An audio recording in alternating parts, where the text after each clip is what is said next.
প্রিয় দর্শক, আজকে কথা বলবো ইন্ডিয়ান ভিসা অ্যাপ্লিকেশন।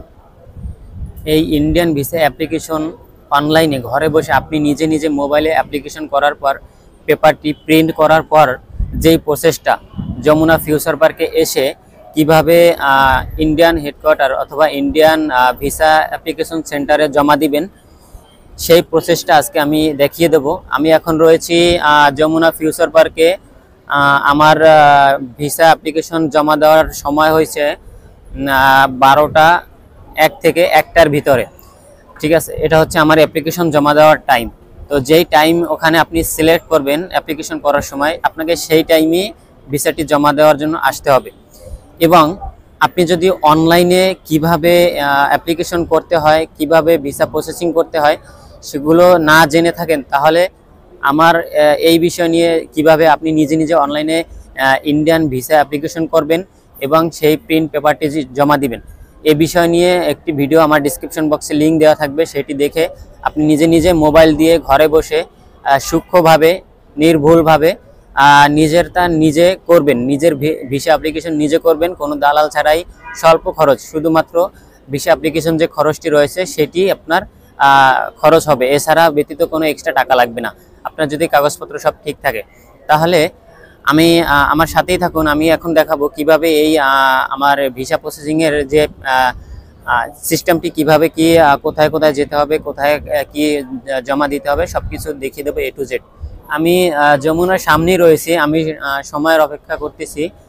আমার সময়টা এখনো 1 ঘন্টা বাকি, যেহেতু 1-1.5 ঘন্টা বাকি, কারণ আমার হচ্ছে 12টা থেকে 1টার ভিতরে আমার অ্যাপ্লিকেশন জমা দেওয়ার টাইম।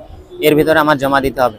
এই ভিডিওর ভিতরেই আমি দেখিয়ে দেবো কিভাবে আপনাকে যমুনা ফিউচার পার্কে এসে অ্যাপ্লিকেশন আপনাকে জমা দিতে হবে এবং সেখানে কি কি প্রশ্ন করে, কি কি জিজ্ঞেস করে, A to Z। তো প্রিয় দর্শক, এখানে কিন্তু আপনারা দেখতেই পাচ্ছেন সব কিন্তু ইন্ডিয়ান ভিসা অ্যাপ্লিকেশন করার জন্য অপেক্ষা করতেছে সময়ের জন্য। সবাই যে সময় ডেট বাঁধা রয়েছে সেই ডেট অনুযায়ী টাইম মতন তাদেরকে ভিসা অ্যাপ্লিকেশন জমা দিতে হবে। তারা সেই অপেক্ষায় রয়েছে। দেখাই আপনাদের, এরা সবাই ভিসা অ্যাপ্লিকেশন জমা দিবে। তো প্রিয় দর্শক, আমি কিন্তু ভিসা সেন্টারে ঢুকে গেছি। এখন আমার দেখার বিষয় যে কোন দিক থেকে জমা দিতে হবে। ও আচ্ছা, নিচে যেতে হবে। ঢুকে তো গেলাম, জানি না আমার ভিসা এখন ভিসা পেপার জমা নেয় কিনা। কারণ তো প্রিয় দর্শক, আমি গেট থেকে ভিতরে প্রবেশ করতেছি। এখানে এই টোকেনটি দেখাতে হবে। তো টোকেনটি দেখানোর পরে আসলে আপনারা দেখতে পারতেছেন ভিতরে অসংখ্য পরিমাণ লোক এখানে কিন্তু জড়ো আছে বা ভিসা জমা দেওয়ার জন্য আসছে অ্যাপ্লিকেশন। তো এখন আমাকে আমার টোকেন নাম্বারটি দেখিয়ে বের করতে হবে যে কত নাম্বার কাউন্টারে আমার পাসপোর্টটি জমা দিতে হবে। আমি এখানে দেখাচ্ছি, উনি আমার টিকিটটা চেক করে বলে দিচ্ছে। আমাকে বলেছে যে 41 নম্বরে টোকেনটি দিতে হবে। তো এখন আমি 41 নম্বরে যাব।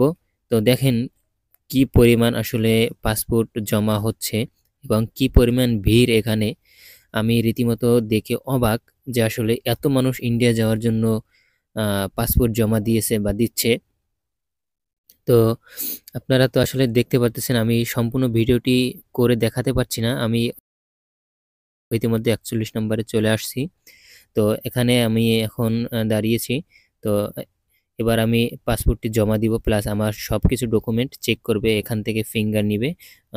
তারপরে আমি এখান থেকে বেরোতে পারবো। দেখেন সব কিছু আমি ফিঙ্গার দিলাম, ভিডিও করতে পারলাম না কারণ আমাকে করতে দিল না। তো আমাকে তারা জিজ্ঞেস করছে, আমার ডকুমেন্টগুলো চেক করার পরে আমাকে জিজ্ঞেস করলো আমার নাম, আমার ব্যাংকের নাম, আমার ব্যাংকে কত টাকা ডিপোজিট রয়েছে, সবকিছু ইত্যাদি আমাকে জিজ্ঞেস করছে। আমি যেহেতু ভিসা সেন্টারের ভিতরের সিস্টেমগুলো দেখাতে পারলাম না, ভিডিও করা অ্যালাউ নাই, এই জন্য আমি দেখাতে পারিনি। তো আসলে কিছু করার নাই, আমি চেষ্টা করেছিলাম, বাট ওখানে ভিডিও করা নিষেধ, তাই দেখাতে পারিনি।